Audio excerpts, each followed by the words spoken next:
Hello everyone, कैसे हैं आप सभी लोग। उम्मीद है बहुत अच्छे होंगे और बहुत अच्छी आप तैयारी कर रहे होंगे अपनी एग्जाम की। आपकी तैयारी की वजह से लेके आया हूँ दोस्तों मैं एक मैराथन क्लास। ठीक है, और ये मैराथन क्लास दोस्तों 50 प्रश्नों की है। उम्मीद करूंगा ये पूरे प्रश्न आप सही करोगे। ये क्या है दोस्तों, आपके लिए मैराथन क्लास है और आपकी एग्जाम को देखते हुए मैं आपका रिविजन कराने के लिए एक मैराथन क्लास लेके आया हूँ। और इस मैराथन के अंदर 50 प्रश्न है। उम्मीद करूंगा इन 50 प्रश्नों में से कम 35 प्रश्नों का जवाब आप सही दे दोगे एकदम। ठीक है, तो ये आपका टारगेट रहेगा आज का कि 35 प्रश्नों का आपको जवाब सही देना है। ठीक है, इस क्लास में से पहला प्रश्न है दोस्तों, किसी कंप्यूटर सिस्टम में जब उपयोगकर्ता द्वारा दिए गए निर्देशों को पहले मशीन पठनीय रूप में परिवर्तित किया जाता है और फिर उसका निष्पादन किया जाता है, तो ये प्रक्रिया मुख्यतः किस यूनिट द्वारा नियंत्रित और संचालित की जाती है। वापिस सुनिए, किसी कंप्यूटर सिस्टम में जब उपयोगकर्ता द्वारा दिए गए निर्देशों को पहले मशीन पठनीय रूप में परिवर्तित किया जाता है और फिर उनका निष्पादन किया जाता है, तो ये प्रक्रिया मुख्यतः किस यूनिट द्वारा नियंत्रित और संचालित की जाती है। पहला ऑप्शन यूनिट, इनपुट यूनिट द्वारा, कंट्रोल यूनिट द्वारा, आउटपुट यूनिट द्वारा या स्टोरेज यूनिट द्वारा। चार ऑप्शन आपके सामने और चारों में से कौन सा ऑप्शन आपको ठीक लग रहा है जल्दी से कमेंट बॉक्स में बताओ सभी बच्चे। दोस्तों यहाँ पे जो सही जवाब होने वाला है कि भाई जो निष्पादन किया जाता है, और एक तरीके से यहाँ पे आएगा दोस्तों कंट्रोल यूनिट आएगा। दोस्तों क्या आएगा दोस्तों, कंट्रोल यूनिट आएगा। B option is right. उम्मीद करूंगा पहला प्रश्न आपको समझ में आ गया होगा कि किसी कंप्यूटर सिस्टम में उपयोगकर्ता द्वारा निर्देशों को पहले मशीन पठनीय रूप में परिवर्तित किया जाता है, बाद में उनका निष्पादन किया जाता है, तो कौन करता है ये काम, कंट्रोल यूनिट करता है। दोस्तों अब चलते हैं दोस्तों दूसरे प्रश्न की ओर। दूसरा प्रश्न है हमारा आज का कि यदि किसी संगठन को अत्यधिक मात्रा में डेटा को स्थायी रूप से सुरक्षित रखना, साथ ही समय समय पर उस डेटा को पुनः प्राप्त भी करना है, तो निम्न में से कौन सी स्टोरेज डिवाइस सबसे उपयुक्त मानी जाएगी।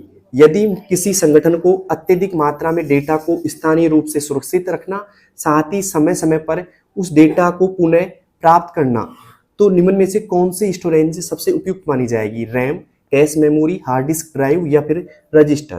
क्या होगा दोस्तों सही जवाब इसका, जल्दी से बताइए कमेंट बॉक्स के अंदर। दोस्तों यहाँ पे बात करें ऐसी डिवाइस जो होगी वो होगी दोस्तों हार्ड डिस्क ड्राइव। क्या होगा दोस्तों, हार्ड डिस्क ड्राइव होगा। और यहाँ पे सी ऑप्शन इज राइट। ऐसे प्रश्न आपके एग्जाम में आ जाते हैं क्योंकि काफी लेंथी बड़ी रहती है दोस्तों क्वेश्चनों की, तो ऐसा क्वेश्चन मिल सकता है दोस्तों आपको अब की बार एग्जाम में। अब चलते हैं दोस्तों आज के तीसरे प्रश्न की ओर। तीसरा प्रश्न क्या पूछ रहा है दोस्तों, ध्यान से देखिएगा। किसी कंप्यूटर में एक साथ कई प्रोग्राम निष्पादन के दौरान सीपीयू द्वारा समय को विभिन्न कार्यों में बांटकर सभी को चलाने की प्रक्रिया को किस नाम से जाना जाता है। किसी कंप्यूटर में एक साथ कई प्रोग्राम के निष्पादन के दौरान सीपीयू द्वारा समय को विभिन्न कार्यों में बांटकर सभी को चलाने की प्रक्रिया किस नाम से जाना जाता है। Multi processing, multitasking, multi user या बैच प्रोसेसिंग। चार ऑप्शन आपके सामने और चारों में से कौन सा ठीक रहेगा दोस्तों, जल्दी से बताइए कमेंट बॉक्स के अंदर। तो यहाँ पे आएगा दोस्तों मल्टीटास्किंग। क्या आएगा दोस्तों, मल्टीटास्किंग आएगा। और यहाँ पे बीओपी लगा लीजिए, ठीक है, यहाँ पे B option is right, multitasking. अब चलते हैं दोस्तों आज के चौथे प्रश्न की ओर। चौथा प्रश्न है यहाँ पे कि जब कोई उपयोगकर्ता इंटरनेट ब्राउजर के माध्यम से किसी वेबसाइट पर जाकर जानकारी प्राप्त करता है, तो वह इंटरनेट की किस सेवा का उपयोग कर रहा होता है।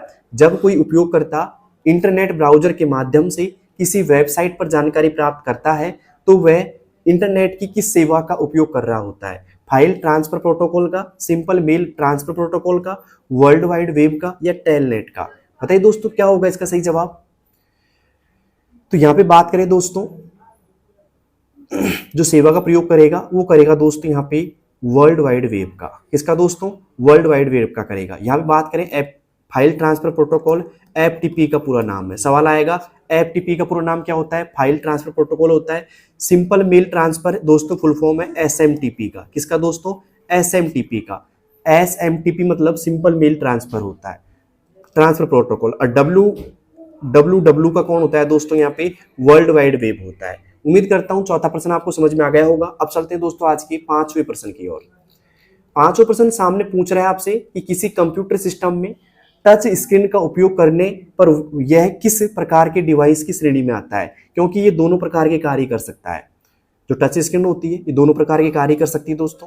पहला ऑप्शन आ रहा है केवल इनपुट डिवाइस, केवल आउटपुट डिवाइस, इनपुट एवं आउटपुट दोनों, या स्टोरेज डिवाइस। बताइए दोस्तों किसी कंप्यूटर सिस्टम में टच स्क्रीन का उपयोग करने पर यह किस प्रकार के डिवाइस की श्रेणी में आता है, क्योंकि दोनों प्रकार के कार्य करता है, इनपुट भी करता है आउटपुट भी करता है।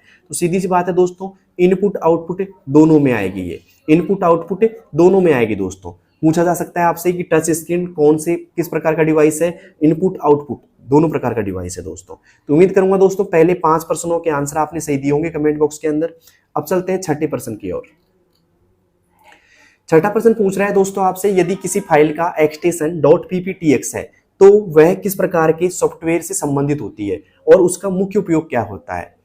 यदि किसी फाइल का एक्सटेंशन .pptx है तो वह किस प्रकार के सॉफ्टवेयर से संबंधित होती है और उसका मुख्य उपयोग क्या होता है। पहला ऑप्शन स्प्रेडशीट या कैलकुलेशन, वर्ड प्रोसेसिंग या डॉक्यूमेंट, प्रेजेंटेशन या स्लाइड शो और डाटाबेस मैनेजमेंट।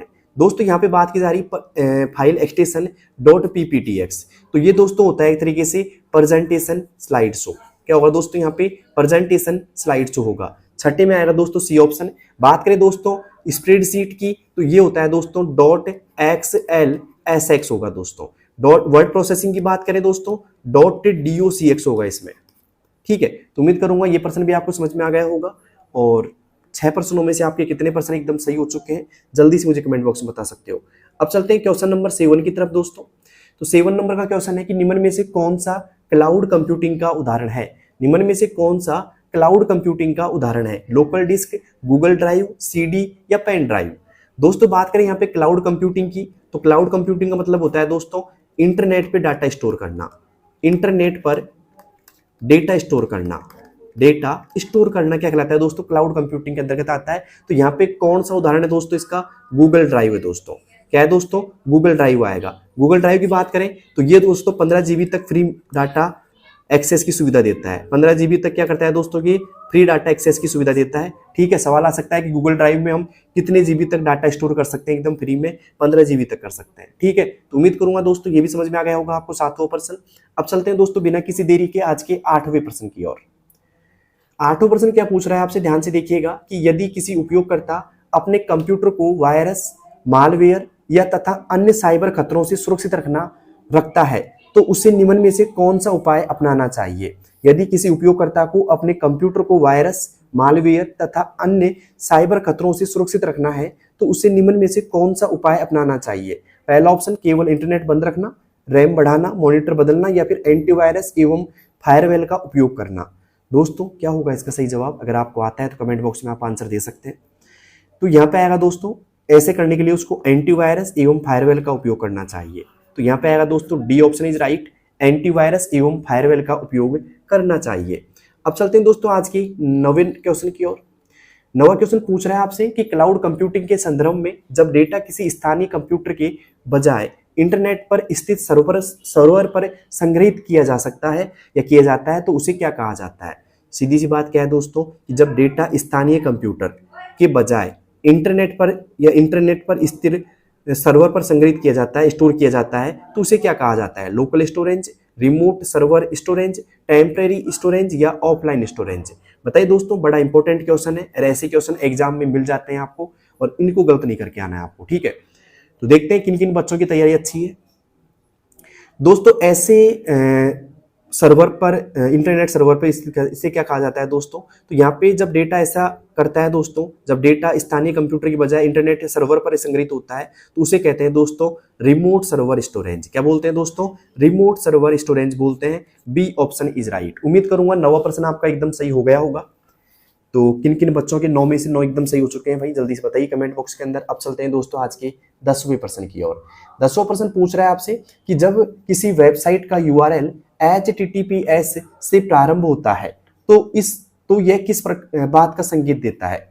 जब मान लो कि URL होता है यूनिफॉर्म रिसोर्स लोकेटर, उसका पूरा नाम होता है दोस्तों, तो HTTPS की बात की जाए से प्रारंभ होता है तो ये किस प्रकार का संकेत देता है दोस्तों। वेबसाइट सुरक्षित यानी कि इनक्रिप्टेड है, वेबसाइट का डिजाइन अच्छा है, वेबसाइट तेज है, या फिर बात करें वेबसाइट ऑफलाइन है। दोस्तों इस प्रकार के संकेत को बोला जाएगा कि वेबसाइट क्या है दोस्तों, सुरक्षित है। क्योंकि जो HTTPS में S का जो मतलब होता है ना भाई साहब, वो होता है सिक्योर यानी कि सुरक्षित। तो 10वें में आएगा दोस्तों ए ऑप्शन। अब मुझे बताइए किन किन बच्चों के 10 में से 10 सवाल एकदम हो चुके हैं सही, ठीक है। दोस्तों एग्जाम के लिए महत्वपूर्ण क्लासेज है, तो इस क्लास को सभी दोस्तों के पास शेयर जरूर करना आप, ठीक है। तो मुझे बताओ 10/10 स्कोर किस किस बच्चे का आ रहा है भाई इस क्लास में से। अब चलते हैं दोस्तों आज के 11वें प्रश्न की ओर। 11वां प्रश्न पूछ रहा है आपसे कि ईमेल भेजने के लिए उपयोग किए जाने वाले SMTP प्रोटोकॉल का मुख्य कार्य क्या है। ईमेल भेजने के लिए उपयोग किए जाने वाले SMTP प्रोटोकॉल का मुख्य कार्य क्या है। पहला ऑप्शन संदेश भेजना, फाइल डाउनलोड करना, डेटा स्टोर करना या नेटवर्क बनाना। दोस्तों यहाँ पे बात की जाए ईमेल भेजने के लिए जो SMTP प्रोटोकॉल काम आता है दोस्तों, इसका पूरा नाम मैंने बताया भी था आपको। इसका पूरा नाम होता है सिंपल। S फॉर क्या होगा दोस्तों, सिंपल। M फॉर होगा दोस्तों मेल। T फॉर क्या होगा दोस्तों, ट्रांसफर, TRANSFER, ट्रांसफर। और P फॉर क्या होगा दोस्तों, प्रोटोकॉल होगा यहाँ पे। तो बात करें यहाँ पे SMTP का पूरा नाम सिंपल मेल ट्रांसफर प्रोटोकॉल होता है और ये काम क्या आता है दोस्तों, संदेश भेजने के काम आता है दोस्तों। क्या काम आता है दोस्तों, संदेश भेजने का काम आएगा। A option is right. 11वें में क्या आएगा दोस्तों, ए ऑप्शन आएगा, संदेश भेजना। अब चलते हैं दोस्तों आज के 12वें प्रश्न की ओर। 12वां प्रश्न हमारे पास में है कि ऑपरेटिंग सिस्टम का कौन सा कार्य हार्डवेयर और सॉफ्टवेयर के बीच मध्यस्थ यानी कि इंटरफेस के रूप में कार्य करता है। ऑपरेटिंग सिस्टम का कौन सा कार्य हार्डवेयर और सॉफ्टवेयर के बीच मध्यस्थ यानी कि इंटरफेस के रूप में कार्य करता है। फाइल एडिटिंग का, रिसोर्स मैनेजमेंट का, गेमिंग का या ब्राउजिंग का। बताइए दोस्तों क्या होगा 12वें का सही जवाब। यहाँ पे किस किस बच्चे को आता है 12वें का सही जवाब। क्वेश्चन भी आपके सामने और 4 ऑप्शन भी आपके सामने। देखते हैं किन किन बच्चों का सही होता है भाई ये क्वेश्चन। तो 12वें में आएगा दोस्तों रिसोर्स मैनेजमेंट। क्या आएगा दोस्तों, रिसोर्स मैनेजमेंट आएगा। B option is right. तो लगा लीजिए बीपी टिक यहाँ पे। अब चलते हैं दोस्तों आज के 13वें प्रश्न की ओर। 13वां प्रश्न पूछ रहा है आपसे कि यदि किसी उपयोगकर्ता को MS एक्सेल में किसी कंडीशन के आधार पर परिणाम प्राप्त करना हो तो वह किस फंक्शन का उपयोग करेगा। यदि किसी उपयोगकर्ता को MS एक्सेल में किसी कंडीशन के आधार पर परिणाम प्राप्त करना हो तो किस फंक्शन का उपयोग करेगा। सम का, काउंट का, मैक्स का या इफ का। 4 ऑप्शन आपके सामने। देखते हैं किन किन बच्चों का ये क्वेश्चन सही होता है भैया। तो MS एक्सेल की बात करें, फंक्शन की बात करें तो सम का फंक्शन क्या करता है दोस्तों, जोड़ने का काम करता है। किसका करता है दोस्तों, जोड़ने का काम करता है। काउंट का क्या करता है, न्यूमेरिक वैल्यू को एक तरीके से काउंट करता है। तो न्यूमेरिक वैल्यू काउंट करता है, वैल्यू काउंट करेगा, ठीक है। बात करें मैक्स का तो सबसे बड़ी वैल्यू या सबसे अधिकतम वैल्यू निकालेगा यहाँ पे, सबसे बड़ी वैल्यू निकालेगा यहाँ पे। और इफ का क्या करेगा दोस्तों, शर्तों के आधार पर, है ना, या कंडीशन के आधार पर काम करता है। तो यहाँ पे आएगा इफ, क्योंकि बात की जा रही दोस्तों कंडीशन के आधार पर, ठीक है। तो कंडीशन के आधार पर बात करें तो क्या आएगा दोस्तों, इफ आएगा। क्लियर यहाँ तक का। तो ऐसा प्रश्न भी आ जाता है दोस्तों, एक फॉर्मूले का प्रश्न जरूर आएगा आपके, तो गलत नहीं करके आना है। अब चलते हैं दोस्तों आज के अगले प्रश्न की ओर। अगला प्रश्न है MS वर्ड में किसी टेक्स्ट को अंडरलाइन करने के लिए कौन सा शॉर्टकट प्रयोग किया जाता है जो फॉर्मेटिंग टूल्स का एक महत्वपूर्ण भाग है।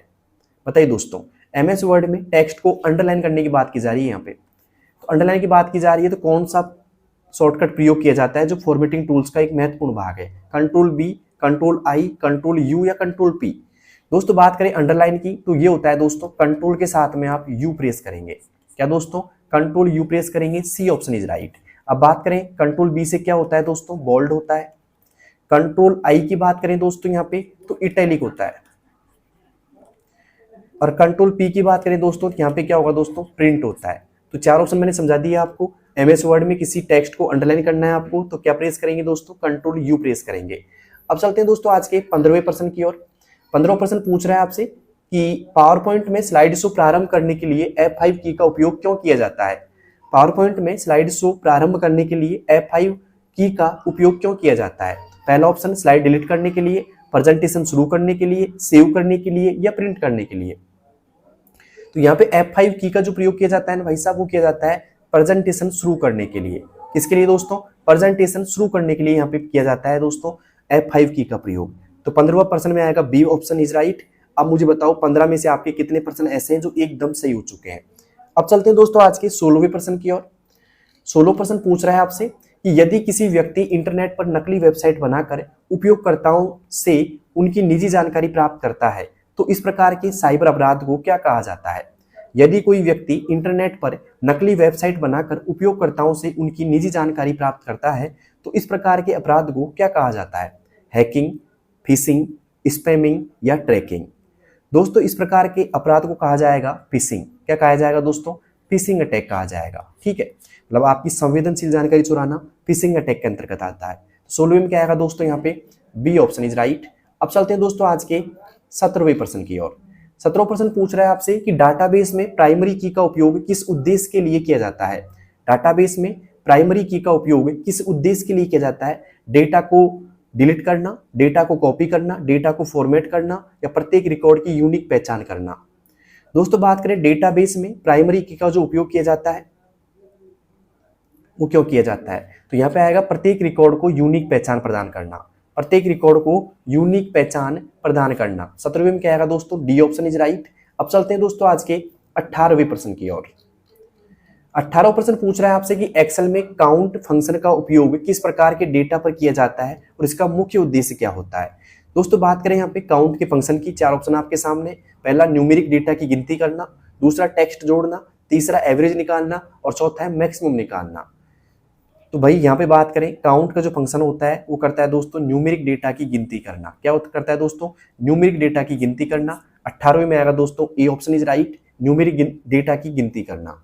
अब चलते हैं दोस्तों आज के 19वें प्रश्न की ओर। 19वां प्रश्न है यदि रैम को वोलेटाइल मेमोरी कहा जाता है तो इसका क्या अर्थ है।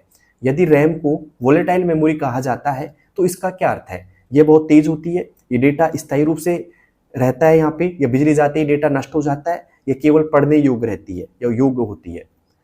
दोस्तों बात करें यहाँ पे रैम को वोलेटाइल मेमोरी क्यों कहा जाता है, क्योंकि रैम अस्थायी मेमोरी होती है। कौन सी मेमोरी होती है दोस्तों, अस्थायी मेमोरी होती है और बिजली जाते ही डेटा नष्ट हो जाता है इसमें। तो यहाँ पे आएगा बिजली जाते ही डेटा नष्ट हो जाता है, सी ऑप्शन इज राइट। 19वें में क्या आएगा दोस्तों सी ऑप्शन आएगा। उम्मीद करूंगा समझ में आ गया होगा। अब आप बताइए मुझे रैम का पूरा नाम क्या होता है भाई, रैम का पूरा नाम क्या होता है। तो रैम का पूरा नाम होता है दोस्तों रैंडम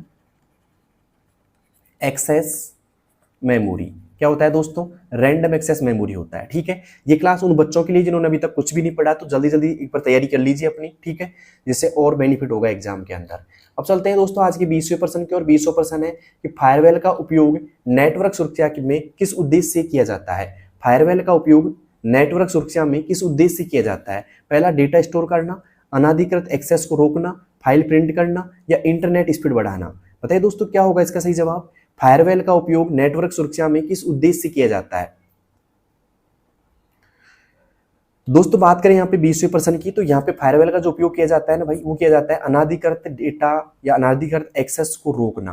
क्या दोस्तों अनाधिकृत एक्सेस को रोकना, बी ऑप्शन इज राइट। क्या होगा दोस्तों बी ऑप्शन इज राइट। अब चलते हैं दोस्तों आज के 21वें प्रश्न की ओर। 21वां प्रश्न पूछ रहा है आपसे कि एफटीपी यानी कि एफटीपी प्रोटोकॉल का उपयोग मुख्यतः किस कार्य के लिए किया जाता है। ईमेल भेजना, वेब ब्राउजिंग के लिए, फाइल ट्रांसफर करना या सिक्योरिटी के लिए। तो एफटीपी का पूरा नाम क्या होता है, आप में किन किन बच्चों को आता है एफटीपी का पूरा नाम। इसका पूरा नाम होता है दोस्तों एफटीपी का, बात करें तो फाइल, एफ फॉर क्या हो जाएगा फाइल, टी फॉर क्या हो जाएगा दोस्तों ट्रांसफर, है ना, और पी फॉर क्या हो जाएगा दोस्तों प्रोटोकॉल हो जाएगा। ठीक है, तो फाइल ट्रांसफर प्रोटोकॉल यहाँ पे एफटीपी का पूरा नाम होता है और इसका जो मुख्यतः कार्य होता है दोस्तों फाइल ट्रांसफर करने का होता है। दोस्तों किसका होता है दोस्तों फाइल ट्रांसफर करने का होता है। बात करें दोस्तों ईमेल भेजने के लिए जो प्रोटोकॉल काम आता है वो आता है दोस्तों एसएमटीपी। कौन सा आता है दोस्तों एसएमटीपी आता है। और आप सभी बच्चे मुझे बताइए एसएमटीपी का पूरा नाम क्या होता है। एसएमटीपी का पूरा नाम क्या होता है, अगर क्लास आपने ध्यान से देखी होगी तो अभी 2 सेकंड के अंदर आप आंसर दे दोगे इसका। ठीक है, एसएमटीपी का पूरा नाम क्या होता है बताइए सभी बच्चे एक साथ में। अब चलते हैं दोस्तों आज के 22वें प्रश्न की ओर। 22वां प्रश्न पूछ रहा है आपसे कि रोम को नॉन वोलेटाइल मेमोरी क्यों कहा जाता है। डेटा स्थायी रहता है, यह सस्ती है, यह तेज है, यह अस्थायी है। दोस्तों नॉन वोलेटाइल मतलब होता है एक तरीके से स्थायी मेमोरी, मतलब लाइट भी गई तो कोई दिक्कत नहीं है, स्थायी रहता है डाटा यहाँ पे। तो यहाँ पे आएगा डेटा स्थायी रहता है। क्या आएगा दोस्तों डेटा स्थायी रहता है। अब बात करें रोम का पूरा नाम क्या होता है भाई साहब, ये कई बार पूछ लिया जाता है एग्जाम के अंदर। रोम का पूरा नाम होता है रैंडम, है ना, सॉरी रैंडम नहीं होता है, रोम का होता है रीड ओनली मेमोरी। क्या होता है दोस्तों रीड ओनली मेमोरी होता है, only memory. Read only memory किसका नाम होता है दोस्तों रोम का पूरा नाम होता है। ठीक है, उम्मीद करूंगा 22वां प्रश्न आपको समझ में आ गया होगा भाई सभी को। अब चलते हैं आज के 23वें प्रश्न की ओर। 23वां प्रश्न पूछ रहा है आपसे कि वेब ब्राउजर का मुख्य कार्य क्या होता है। वेब ब्राउजर का मुख्य कार्य क्या होता है। प्रोग्राम कंप्लीट करना, प्रोग्राम कंपाइल करना, या वेबसाइट को एक्सेस करना, या बात करें डाटा को स्टोर करना, या बात करें प्रिंटिंग करना। 4 ऑप्शन आपके सामने, बताइए दोस्तों 23वें में क्या सही जवाब होगा। तो दोस्तों वेब ब्राउजर का जो उपयोग होता है वो होता है वेबसाइट को एक्सेस करना। क्या होता है दोस्तों? वेबसाइट को एक्सेस करना होता है। यहाँ पे आएगा 23वें में B option is right, website को एक्सेस करना। अब चलते हैं दोस्तों आज के 24वें प्रश्न की ओर। 24वां प्रश्न पूछ रहा है आपसे कि एमएस वर्ड में पेज ब्रेक का उपयोग किस स्थिति में किया जाता है। एमएस वर्ड में पेज ब्रेक का उपयोग किस स्थिति में किया जाता है? टेक्स्ट हटाने के लिए, नए पेज पे जाने के लिए, फाइल सेव करने के लिए या फॉन्ट बदलने के लिए। चार ऑप्शन आपके सामने, बताइए दोस्तों क्या होगा इसका सही जवाब। तो यहाँ पे होगा दोस्तों नए पेज पे जाने के लिए हम पेज ब्रेक का उपयोग करेंगे। किसका दोस्तों? नए पेज पे जाने के लिए करेंगे। अब बात करें पेज ब्रेक का जो शॉर्टकट होता है दोस्तों वो क्या होता है? कंट्रोल के साथ में आपको एंटर प्रेस करना होगा। कंट्रोल एंटर प्रेस करने से क्या होगा दोस्तों? पेज ब्रेक हो जाता है। उम्मीद करूंगा यहाँ पे ये भी आपको समझ में आ गया होगा अच्छे से। अब चलते हैं दोस्तों आज के 25% की ओर। दोस्तों क्लास अगर आपको अच्छी लग रही है, समझ में आ रही है, तो उन बच्चों के पास जरूर भेजना इस मैराथन क्लास को जो बच्चे अभी तक पढ़ाई नहीं किए हैं या फिर उनकी एग्जाम है। ठीक है, जल्दी से भेजिए सभी बच्चों के पास में, और आप भी सब्सक्राइब कर लो क्योंकि सारे अपडेट, सारी आने वाली क्लास इसी चैनल पे आपको मिलेंगी। ठीक है, तो यहाँ पे बात करें दोस्तों 25वें प्रश्न की, सर्च इंजन का मुख्य उद्देश्य क्या है? सर्च इंजन का मुख्य उद्देश्य क्या है भाई? डेटा स्टोर करना, ईमेल भेजना, वायरस हटाना या इंटरनेट पर जानकारी खोजने में सहायता करना।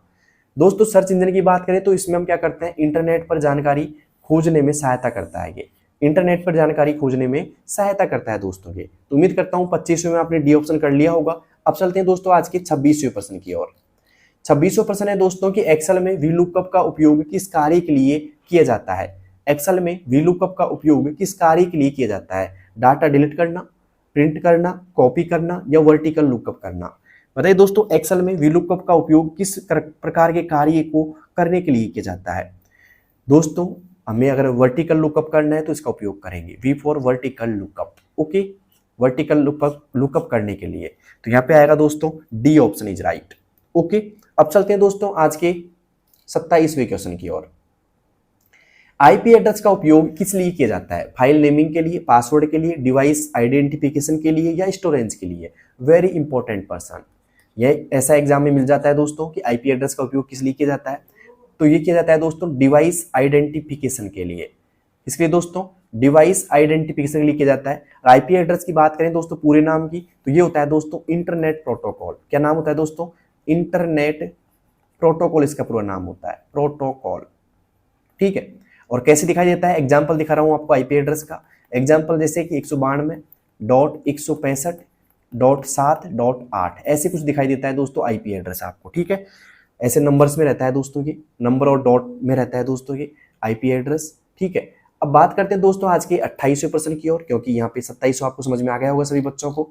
28वां प्रश्न है दोस्तों यूएसबी का मुख्य कार्य क्या होता है? यूएसबी का मुख्य कार्य क्या होता है? केवल चार्जिंग का, डाटा ट्रांसफर का, प्रिंटिंग का या बात करें डिस्प्ले का? यूएसबी का कार्य क्या होता है दोस्तों? जल्दी से बताइए सभी बच्चे। तो यहाँ पे आएगा दोस्तों यूएसबी का जो कार्य होता है वो होता है डाटा ट्रांसफर का। किसका दोस्तों? डाटा ट्रांसफर का होता है। और यहाँ पे यूएसबी का पूरा नाम क्या होता है दोस्तों? यूनिवर्सल ठीक है सीरियल बस। क्या होता है दोस्तों? यूनिवर्सल सीरियल बस बोलते हैं इसको। क्या इसका पूरा नाम? ठीक है, उम्मीद करता हूँ ये भी आपको समझ में आ गया होगा 28वां प्रश्न भी। अब चलते हैं बिना किसी देरी के 29वें प्रश्न की ओर। 29वां प्रश्न है दोस्तों यूआरएल क्या दर्शाता है? यूआरएल क्या दर्शाता है? फाइल साइज, वेबसाइट का एड्रेस या बात करें स्पीड या बात करें सिक्योरिटी। दोस्तों यूआरएल क्या होता है दोस्तों? यूआरएल होता है एक तरीके से वेबसाइट का पता। क्या होता है दोस्तों? वेबसाइट का पता क्या कहलाता है दोस्तों? यूआरएल कहलाता है आपको। तो यहाँ पे आएगा दोस्तों वेबसाइट का एड्रेस दिखाता है। ये क्या दिखाता है दोस्तों? वेबसाइट का एड्रेस दिखाई देता है किसमें? यूआरएल में। उम्मीद करूंगा यूआरएल का क्या दर्शाता है पता लग गया होगा आपको। अब चलते हैं दोस्तों आज के 30वें प्रश्न की ओर। 30वां प्रश्न पूछ रहा है आपसे कि कैश मेमोरी का उपयोग क्यों किया जाता है? कैश मेमोरी का उपयोग क्यों किया जाता है? स्टोरेज करने के लिए, बैकअप करने के लिए, प्रिंटिंग करने के लिए या स्पीड बढ़ाने के लिए? दोस्तों बात करें यहाँ पे कैश मेमोरी की तो ये दोस्तों क्या करता है? सीपीयू की स्पीड बढ़ाता है। ये क्या करता है दोस्तों? जो आपका सीपीयू होता है और एक होती है आपकी रैम, इन दोनों के मध्यस्थ कार्य करता है एक तरीके से ये, और ये सीपीयू को तेजी से डाटा एक्सेस कराने में काम करता है। तो यहाँ पे आएगा जिससे स्पीड बढ़ जाती है सीपीयू की। तो यहाँ पे आएगा स्पीड बढ़ाने के लिए। किसकी स्पीड? सीपीयू की स्पीड बढ़ाने के लिए। ठीक है, तो उम्मीद करता हूँ समझ में आ गया होगा आपको 30वां प्रश्न भी। अब चलते हैं दोस्तों आज के 31वें प्रश्न की ओर। तो इन 30% में से आपके कितने ऐसे पर्सन है जो एकदम सही हो चुके हैं भाई? कौन कौन ऐसे शख्स हैं कि पूरे 30 में से 30% सही हो चुके हैं? जल्दी से कमेंट बॉक्स में बताएं। ठीक है, अब बात करते हैं 31% की। तो ऑपरेटिंग सिस्टम के बिना कंप्यूटर क्यों कार्य नहीं कर सकता है? ऑपरेटिंग सिस्टम के बिना कंप्यूटर क्यों कार्य नहीं कर सकता है? पहला ऑप्शन, हार्डवेयर कंट्रोल नहीं होगा, दूसरा इंटरनेट नहीं चलेगा, तीसरा रैम नहीं होगी, चौथा मॉनिटर नहीं होगा। बताइए दोस्तों, ऑपरेटिंग सिस्टम के बिना कंप्यूटर क्यों कार्य नहीं कर सकता है? तो यहां पे बात करें क्या होगा इसका सही जवाब? तो इसका सही जवाब होगा दोस्तों हार्डवेयर कंट्रोल नहीं होगा, और जब हार्डवेयर कंट्रोल नहीं होगा तो कंप्यूटर कार्य नहीं करेगा। ए ऑप्शन इज राइट। अब चलते हैं दोस्तों आज के 32वें प्रश्न की ओर। 32वां है दोस्तों, इनक्रिप्शन का उपयोग किस उद्देश्य से किया जाता है? इनक्रिप्शन का उपयोग किस उद्देश्य से किया जाता है? डाटा सिक्योरिटी के लिए, स्पीड बढ़ाने के लिए, स्टोरेज के लिए, या कॉपी के लिए? दोस्तों इनक्रिप्शन की बात की जाए तो ये होता है दोस्तों डाटा सिक्योरिटी के लिए। किसके लिए दोस्तों? डाटा सिक्योरिटी के लिए किया जाता है इसका उपयोग। 32वें में आएगा दोस्तों ए ऑप्शन इज राइट। ठीक है, अब चलते हैं दोस्तों आज के 33वें प्रश्न की ओर। सेल रेंज का उदाहरण कौन सा है? बताइए दोस्तों कौन सा है सेल रेंज का उदाहरण? ठीक है, तो सेल रेंज क्या बोलते हैं दोस्तों? हम बोल सकते हैं कि GROUP ग्रुप ऑफ सेल। जो ग्रुप ऑफ सेल होता है दोस्तों उसे सेल रेंज बोलते हैं हम। ठीक है, जैसे मान लो मैंने यहाँ पे जाकर के एक सेल रेंज बना दी। जैसे मान लो ये मेरे पास डाटा है, थोड़ा समझा देता हूँ आपको। यहाँ पे ये कॉलम है और ये रो है आपके पास। ठीक है, इस कॉलम का नाम ए है, इसका नाम बी है, इसका नाम सी है, और यहाँ पे बात करें 1 2 3। ठीक है, ये देखो ये A1 हो गया आपका, और ये अंतिम कॉलम की बात की जाए तो ये C3 हो गया आपका। ठीक है, ये कौन सा हो गया दोस्तों? C3 हो गया। मान लो मुझे यहाँ पे A1 से लेकर के C3 तक क्या करना है दोस्तों? सेलेक्ट करना है। क्या करना है दोस्तों? मुझे यहाँ से यहाँ तक सेलेक्ट करना है। तो इस रेंज को क्या बोला जाएगा? तो ये बोला जाएगा दोस्तों, मैं बोलूँ A1 से लेकर के C3 तक। तो यहाँ पे जो इसको लिखा कैसे जाएगा एक्सेल की भाषा में? तो मैं लिखूंगा यहाँ से A1 अनुपात लगाऊंगा ऐसे, और फिर लिखूंगा मैं C3। तो ऐसे कुछ आपको सेल रेंज दिखाई देती है। तो यहाँ पे ऑप्शन आएगा दोस्तों ए ऑप्शन इज राइट। ठीक है, सेल रेंज कुछ ऐसी दिखाई देती है। ऐसे प्रश्न पूछ लिए जाते हैं दोस्तों आपस में। ठीक है, और सेल एड्रेस क्या होता है? जैसे A1 होता है यहाँ पे अकेला, तो ये सेल एड्रेस होता है। यहाँ पे ए क्या होता है दोस्तों? कॉलम का नाम होता है आपके, और 1 क्या होती है दोस्तों? रो का नाम होता है। ठीक है, उम्मीद करूंगा ये भी आपको समझ में आ गया होगा अच्छे से। अब चलते हैं दोस्तों आज के 34 की तरफ। ई गवर्नेंस का मुख्य उद्देश्य क्या है? ई गवर्नेंस का मुख्य उद्देश्य क्या है? एंटरटेनमेंट, गेम, ईमेल, या फिर गवर्नमेंट सर्विस ऑनलाइन देना? दोस्तों ई गवर्नेंस की बात करें तो यहाँ पे आएगा गवर्नमेंट सर्विस ऑनलाइन देना। क्या आएगा दोस्तों? गवर्नमेंट सर्विस ऑनलाइन देना। D option is right. 34वें में क्या आएगा दोस्तों? डी ऑप्शन आएगा, गवर्नमेंट सर्विस ऑनलाइन देना। ठीक है, अब चलते हैं दोस्तों आज के 35वें प्रश्न की ओर। 35वां प्रश्न है दोस्तों, फिशिंग अटैक से, फिशिंग अटैक में क्या होता है? फिशिंग अटैक में क्या होता है? वायरस इंस्टॉल करना, प्रिंटिंग एरर देना, फेक लॉगिन से डाटा चोरी, या फिर स्टोरेज इशू? बताइए दोस्तों क्या होगा इसका सही जवाब? फिशिंग अटैक से क्या होता है भाई? तो फिशिंग अटैक से क्या होता है जल्दी से बताइए सभी बच्चे। तो यहाँ पे आएगा दोस्तों फेक लॉगिन से डाटा चोरी करना। आपकी संवेदनशील जानकारी चुराई जाती है इसमें, संवेदनशील जानकारी चुराई जाती है। ठीक है, तो फिशिंग अटैक क्या होता है दोस्तों? फिशिंग अटैक का मतलब होता है संवेदनशील जानकारी चुराना। ठीक है, यहाँ पे आएगा दोस्तों 35वें में सी ऑप्शन इज राइट। अब चलते हैं दोस्तों आज के 36वें प्रश्न की ओर। 36वां प्रश्न है दोस्तों, कंट्रोल प्लस एक्स का उपयोग किस लिए होता है? कंट्रोल प्लस एक्स का उपयोग किस लिए होता है? कॉपी करने के लिए, कट करने के लिए, पेस्ट करने के लिए, या अंडू करने के लिए? दोस्तों बात की जाए यहाँ पे कंट्रोल एक्स की, तो कंट्रोल एक्स होता है दोस्तों कट करने के लिए। किसके लिए दोस्तों? कट करने के लिए होता है। कॉपी की बात की जाए दोस्तों तो कंट्रोल के साथ में आप सी प्रेस करेंगे। पेस्ट की बात की जाए दोस्तों तो कंट्रोल के साथ में क्या प्रेस करेंगे? पी या वी?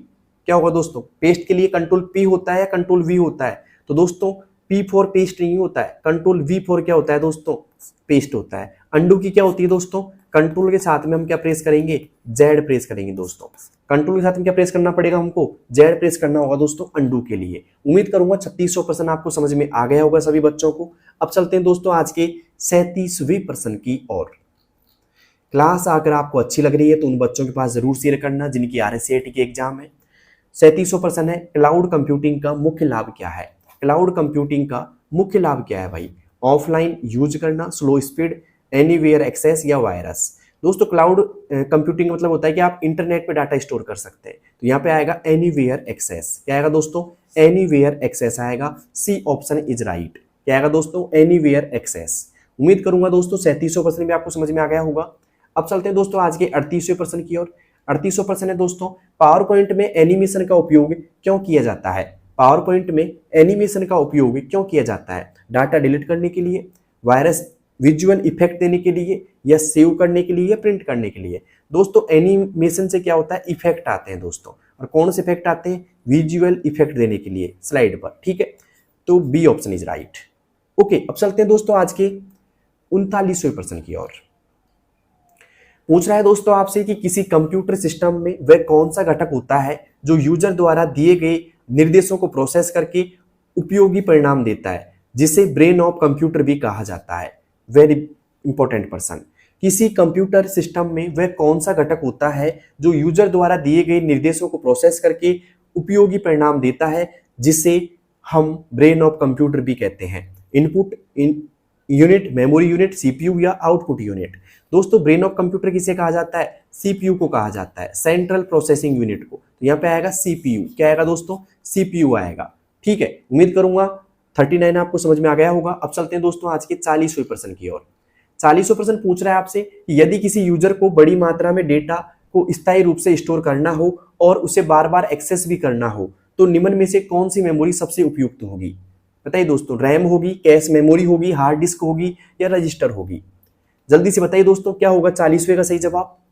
तो यदि किसी यूजर को बड़ी मात्रा में डेटा को स्थायी रूप से स्टोर करना हो, क्या दोस्तों बात की जा रही है यहाँ पे स्थायी रूप से स्टोर करने की, किसकी दोस्तों, स्थायी रूप से स्टोर करने की बात की जा रही है। तो सीधा सा एग्जांपल है यहाँ पे हार्ड डिस्क का। किसका है दोस्तों, हार्ड डिस्क का होगा। 40वें में आएगा, सी ऑप्शन इज राइट।